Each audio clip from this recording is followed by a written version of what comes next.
organizaciones sindicales y por otro lado participan las instituciones estatales y el Estado en su conjunto. O sea, el Estado en realidad en este caso actúa de dos maneras. El Estado actúa como empleador y el Estado actúa como protector de los derechos. ¿Correcto? Cumple dos funciones. Por un lado, es empleador, pero por otro lado protege los derechos. Pero ¿cuál es su función principal? Su función principal, de acuerdo al mandato constitucional, es proteger los derechos de las personas. Artículo 1 de la Constitución. La persona es, correcto, el fin supremo del Estado y la sociedad. Por lo tanto, sus derechos constituyen la principal responsabilidad que tiene el Estado. Muy bien. Entonces, si eso es así, ¿cuál es la responsabilidad del Estado frente a los derechos de los trabajadores? Es protegerlo, garantizarlo, promoverlo. O sea, su principal responsabilidad es proteger los derechos de los trabajadores o de las personas. Y en segundo lugar, actuar como empleador. Pero en este caso, correcto, en este caso, el Estado ya no actúa como protector, como garante de los derechos de las personas, sino su función es fundamentalmente como empleador. Es decir, el empleador se da una norma, regula la negociación colectiva en condiciones totalmente favorables. Es decir, si nosotros nos vamos al ámbito privado, estaríamos frente al hecho de que la empresa es el que regularía la negociación colectiva. Y en este caso el Estado como empleador es el que está regulando la negociación colectiva, está estableciendo condiciones, procedimientos. Y esos procedimientos y esa regulación le favorecen a él como empleador. O sea, por un lado actúa como legislador y por otro lado actúa como empleador. Es decir, cumple la misma función. Pero en esa lógica, ¿cuál es lo más importante? ¿Cuál es la tarea fundamental del Estado? ¿Es regular sus condiciones como empleador o es ejercer su función de garante, de protector de los derechos de los trabajadores? Obviamente es este último caso. Pero a pesar de eso, el Estado ha actuado más bien como empleador. Muy bien, entonces por un lado tenemos a los trabajadores y por otro lado tenemos a los empleadores. ¿Correcto?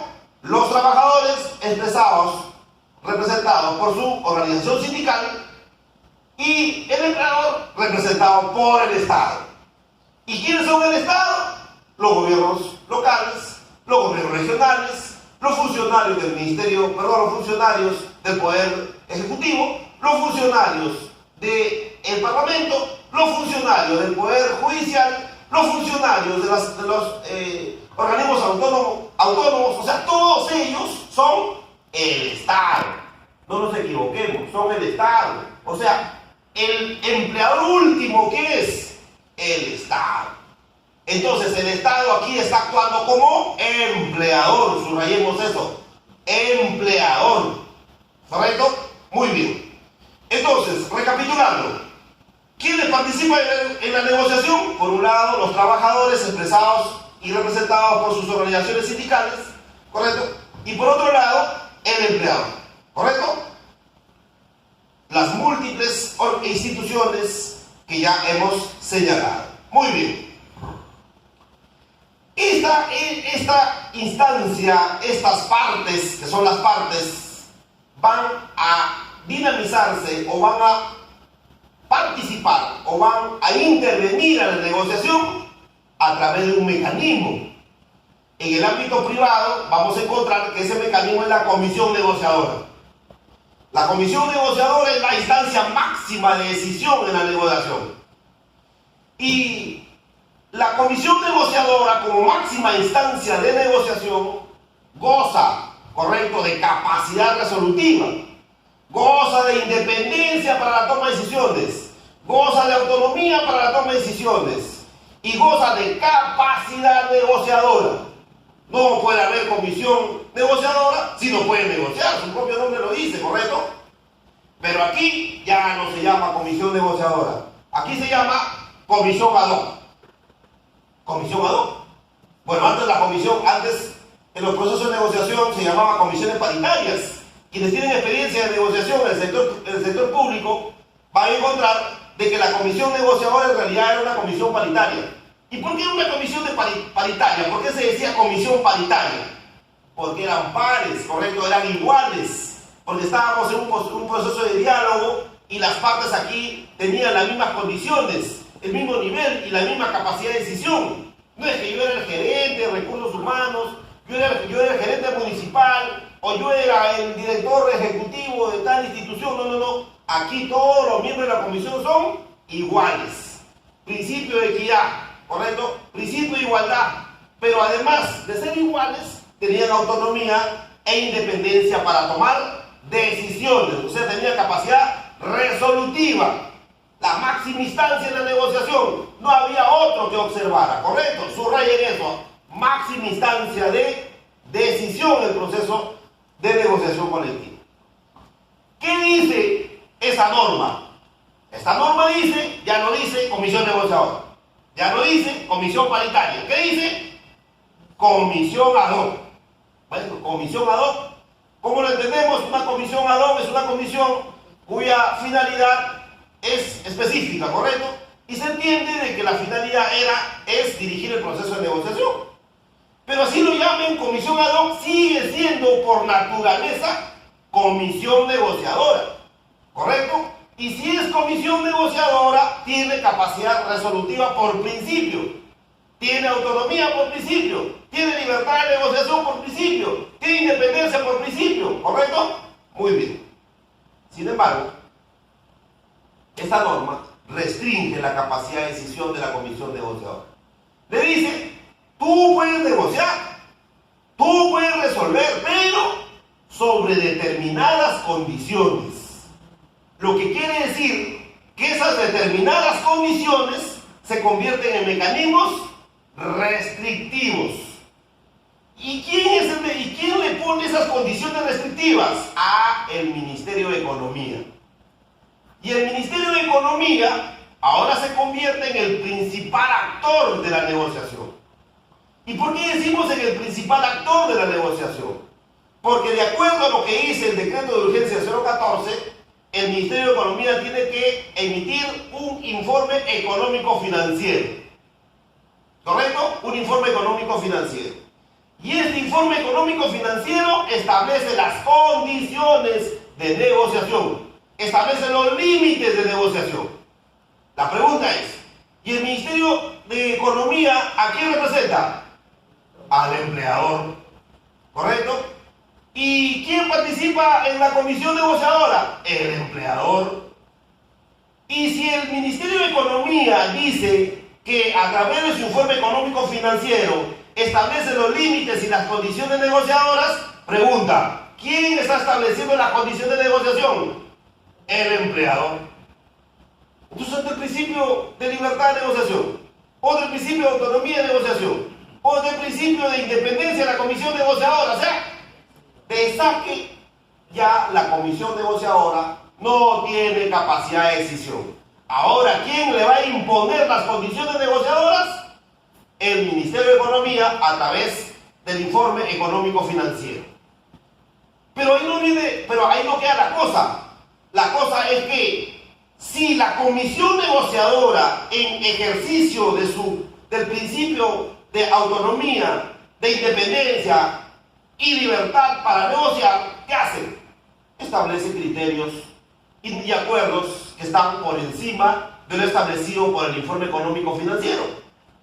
¿Qué sucedería en ese caso? En ese caso, los miembros de la comisión negociadora que han firmado el pacto colectivo serán procesados administrativamente, civilmente y penalmente. O sea, conclusión, yo, miembro de la comisión negociadora en ejercicio correcto de los principios predominantes de la negociación, ¿qué hago yo? Yo quiero hacer valer mi función y hacer valer mi competencia y hacer valer los principios que regulan la negociación colectiva. Muy bien, si yo firmo ese pacto colectivo, si yo firmo ese convenio, ¿qué va a suceder? Me van a iniciar un proceso disciplinario, me van a sancionar y por último me van a despedir. Ojo, entonces la pregunta es, ¿y en qué favorece finalmente a los trabajadores? Si ahora el empleador va a poner las condiciones de negociación. Y de esa que dice, la negociación que se inicia con el trato directo, ustedes saben, correcto, ustedes saben que la negociación empieza de la siguiente manera. Elaboras el pliego, ¿correcto? Quienes han negociado saben. Primero, actos previos, elaboras el pliego, ¿correcto? Te vas a tu asamblea sindical, lo apruebas en tu asamblea sindical. Aprobado el pliego, lo presentas a tu empleador. En este caso, a un gobierno regional, al Ministerio de Trabajo, por ejemplo, al Parlamento, al titular del Poder Judicial, a las instituciones autónomas, Jurado Nacional de Elecciones, RENIEC, SUNAT, etc. ¿Correcto? Elaboras tu pliego, ya elaboras tu pliego, lo presentas a tu empleador. Cualquiera de las instituciones que te digo. ¿Correcto? Según la ley dice que así como le pones en conocimiento a tu empleador, también tienes que poner en conocimiento a la autoridad competente. ¿Y quién es la autoridad competente? Servir. Ya no es el Ministerio de Trabajo, es Servir. Y Servir corre traslado el pliego al Ministerio de Economía para que el Ministerio de Economía emita el informe económico financiero, que hemos hecho referencia. Emitido el informe económico financiero, recién se iniciaría la negociación. No podría instalarse la comisión negociadora si no hay informe económico financiero. O sea, ya estamos en la tercera restricción, o sea, ya no hay el plazo en la negociación del sector privado que te dice, tú presentas tu negociación, presentas tu pliego a tu empleador, presentas el pliego al Ministerio de Trabajo y el empleador tiene un plazo determinado para instalar la comisión negociadora. ¿Correcto? Y vas empezando a negociar. Aquí no. Aquí para iniciar el proceso de negociación, ¿qué tiene que haber? Dictamen económico financiero. Si no hay dictamen, no inicia la negociación. ¿Correcto?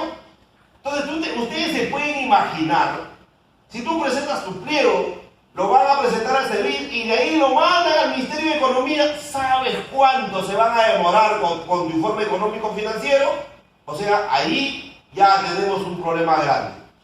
¿Correcto? Porque todos los pliegos se estarían corriendo traslado al Ministerio de Economía y el Ministerio de Economía debe pronunciarse. O sea, ahí van a tener un embalsamiento de pliegos y por lo tanto los informes económicos financieros no se van a hacer dentro de los plazos correspondientes. Ya tienes una tercera restricción. Muy bien, pero igual ya presentaste tu pliego, ya lo pusiste en conocimiento a tu empleador, pusiste en conocimiento a Servir, ya lo corrió traslado al Ministerio de Economía y el Ministerio de Economía hace su informe o emite su informe y finalmente empieza la negociación. Entonces la negociación se inicia con el trato directo. Las partes se reúnen, las partes dialogan, las partes empiezan a establecer cuáles serían los acuerdos. Pero viene el informe económico financiero y el informe económico financiero le dice, ¿sabes qué? Tú solo puedes negociar determinados aspectos. Por ejemplo, no hay incremento remunerativo. Porque el Ministerio de Economía te puede decir, no hay incremento remunerativo. Conclusión, la comisión negociadora, ¿qué tendría que hacer? Aprobar que no hay incremento remunerativo, ¿correcto? Y la pregunta es, ¿qué asegura que el Ministerio de Economía, correcto, establezca un criterio de incremento remunerativo? Ninguno, porque si ustedes se dan cuenta, ustedes analicen el proceso de elaboración del proyecto presupuestal. El Poder Judicial en estos momentos tiene un problema serio porque ellos han propuesto una iniciativa de su pliego de reclamo, su pliego presupuestal para 2020 en un monto determinado. ¿Qué ha hecho el Ministerio de Economía? Simplemente no le ha reconocido ese monto y más bien lo ha reducido su presupuesto. O sea, pregunta, si al Poder Judicial, que es uno de los poderes más importantes que garantiza la administración de justicia, correcto, que necesita aparato, necesita fondos para poder funcionar, le han recortado el presupuesto, ustedes se pueden imaginar el pliego de reclamo de la municipalidad de La Perla, presentado por el sindicato de La Perla, y le corre el traslado al Ministerio de Economía. ¿Qué va a decir el Ministerio de Economía? De saque, no hay incremento. Y como la negociación colectiva está, correcto, sometida o depende de los criterios establecidos por el informe económico financiero, ¿cuál va a ser la resolución de la comisión negociadora? No hay incremento. Pregunta, ¿el sindicato tendrá capacidad de negociación? No. O sea, le arrebataron de un plumazo la capacidad negociadora del sindicato. Entonces los defensores de esa norma, correcto, que han salido a señalar de que es una norma positiva, no sé, ¿por dónde está? O sea, nunca, no están hablando sobre eso. Y a mí me preocupa. ¿Por qué? Porque obviamente esas opiniones, en lugar de ayudar a fortalecer una posición contra los criterios restrictivos de negociación, más bien lo fortalece. Pero ahí estamos encontrando, correcto, las dificultades y las limitaciones que tienen esta norma respecto al ejercicio pleno de la negociación colectiva. Muy bien, trato directo.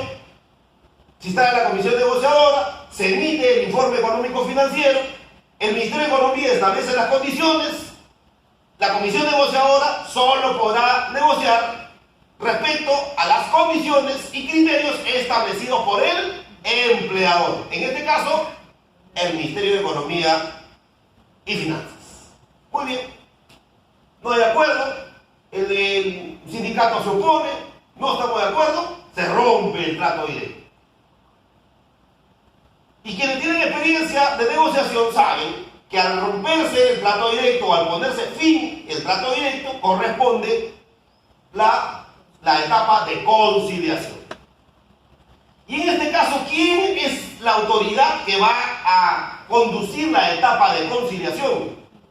Será Servir. O sea, a Servir se le da potestad para ejercer la capacidad de conducir el proceso de conciliación.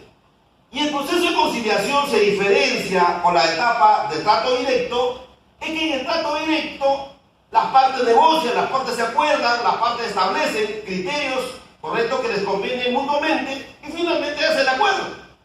Pero si las partes no están satisfechas en sus expectativas, ponen fin a esa etapa del trato directo y se van a una etapa de conciliación donde participa una autoridad, correcto, en este caso Servir. Y Servir es el que dirige ahora, correcto, el proceso de diálogo entre las partes. No es que Servir decida, sino que Servir dirige la conversación, el diálogo de las partes. Y son finalmente las partes las que se ponen de acuerdo. Pero ya te dije, si el Ministerio de Economía te pone límites, te pone criterios, te dice, ¿sabe qué? Ya no puedes negociar tales aspectos, por lo tanto, ya entras a la etapa de conciliación, ¿correcto? Totalmente restringido, totalmente maniatado, totalmente, o sea, sin capacidad de decisión. Pero igual vas a la etapa de conciliación. Muy bien.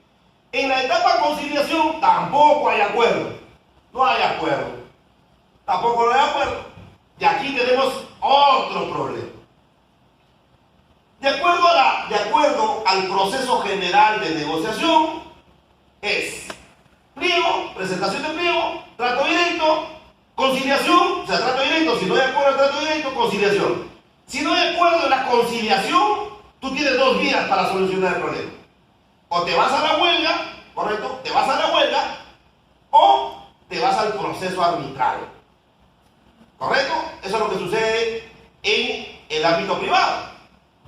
Y eso también sucedía, si ustedes revisan la ley de servicio civil, también regulaba la posibilidad de irte a un proceso arbitral o irte a un proceso de huelga. O sea, se incorpora la huelga, correcto, como una posibilidad de solucionar el conflicto que nace a partir de la presentación de pliego.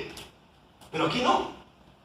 Aquí se desconoce que la huelga constituye un derecho fundamental de los trabajadores que permite la solución de conflictos a partir de la presentación de un pliego de reclamos. ¿Por qué? Porque te dice que la vía para resolver los conflictos producto de la negociación colectiva no resueltos, ni en trato directo, ni en conciliación, ¿cuál es? El arbitraje. ¿Correcto? El arbitraje. Entonces, por lo tanto, estamos frente a una afectación, a una tercera afectación. ¿Cuál es? La afectación de derecho a huelga. Los trabajadores no podrían ir a un proceso de huelga dentro de una negociación colectiva. ¿Correcto? Entonces, por lo tanto, hay otra afectación. Artículo 28 de la Constitución establece como derecho fundamental el derecho a huelga. Muy bien, pero igual te vas al proceso arbitral. Nos vamos al proceso arbitral, ¿correcto? En el proceso arbitral, ustedes saben, ya quienes han tenido experiencia en negociación, el tribunal arbitral puede ser conformado por un número impar, por 3 miembros. Uno presenta el sindicato, otro presenta el empleador, y si ambas partes podrían ponerse de acuerdo quién es el presidente. Y si no hay acuerdo, correcto, es la autoridad administrativa de trabajo quien sortea y finalmente se designa el presidente del tribunal arbitral. Pero además, las partes podrían acordar no un tribunal impar, podrían acordar un tribunal unipersonal. O sea, lo que quiere decir que en el proceso de arbitraje no necesariamente el tribunal arbitral está conformado por 3 miembros. También hay posibilidades de que el tribunal arbitral se instale con un solo miembro. Eso es producto de acuerdo de las partes. Ejemplo, proceso de negociación colectiva del sindicato del Centro Recreacional Huampaní. Los laudos que se resolvieron con el Centro Recreacional Huampaní no fue de 3, fue con 1. ¿Y por qué? Porque las partes acordaron, correcto, que sea un solo árbitro. Y tiene sentido, porque en principio el arbitraje es voluntario. O sea, el principio fundamental del arbitraje es que las partes voluntariamente deciden someterse a la jurisdicción de un tercero. Voluntariamente, acuerdan, voluntariamente. Ese es el principio. Y segundo, que el arbitraje es una vía de solución de conflictos establecidos constitucionalmente. Artículo 139 de la Constitución, inciso primero.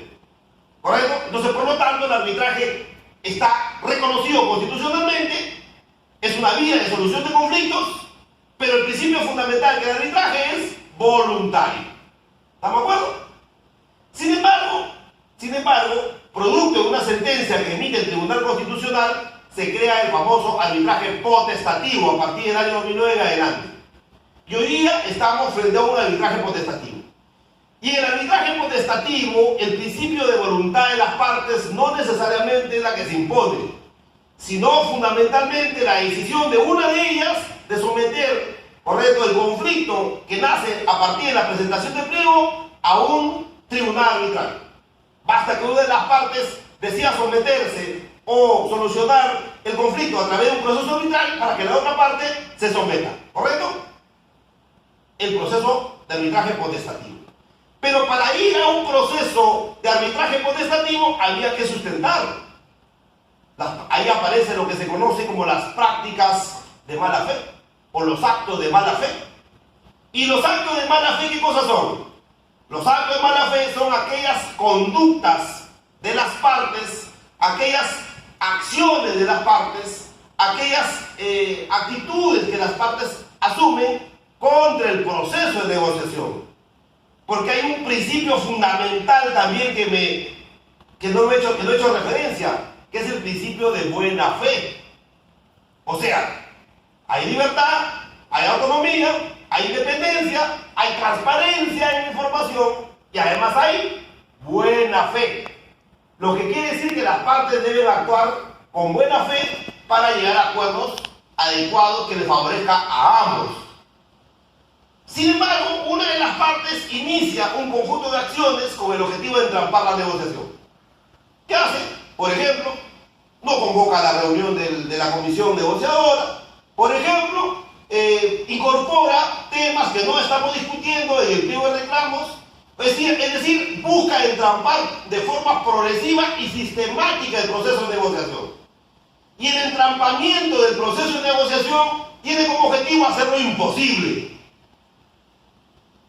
Por ejemplo, otorga información falsa en el informe económico financiero, o no entrega el informe económico financiero, ¿correcto? O lo dilata, constituye prácticas, ¿correcto?, de mala fe que buscan entrampar el proceso de negociación.